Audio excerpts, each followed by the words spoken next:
మన డేటా మరొకరి దగ్గర ఉంటే చాలా ప్రమాదాలున్నాయి. అదీ కాక మన డేటా కంపెనీల దగ్గర నిలువ ఉండటం సేఫ్ కాదు. ఎందుకంటే హ్యాకింగ్ ప్రమాదం అన్నది ఎప్పుడూ ఉంటుంది. కంపెనీలు మన డేటాను ఎంత భద్రంగా దాచినా హ్యాకర్లు వాళ్ల సర్వర్ల మీద దాడి చేసి మన సమాచారాన్ని దొంగిలించవచ్చు. అందువల్ల కంపెనీల కంటే మనమే ఎక్కువ నష్టపోతాం. అందువల్లే ఇప్పుడు డేటా సావనిటీ అనేది ఒక ఉద్యమంగా పైకి వస్తోంది. నిజానికి ఈ విషయంలో యూరప్ వాళ్లు మనకంటే ముందుగా మేలుకున్నారు. వాళ్లు 1990లలోనే డేటా సావనిటీ గురించి ఆలోచించారు.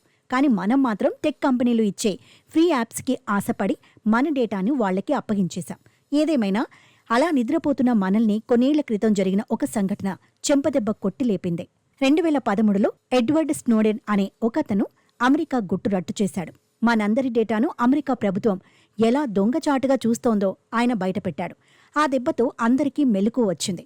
మన రహస్యాల తాళం చెవుల్ని వేరే వాళ్ల చేతిలో పెట్టామే అనే భావం మొదలైంది. అదే క్రమంగా ఇప్పుడు డేటా సావనిటీ ఉద్యమంగా మారుతోంది.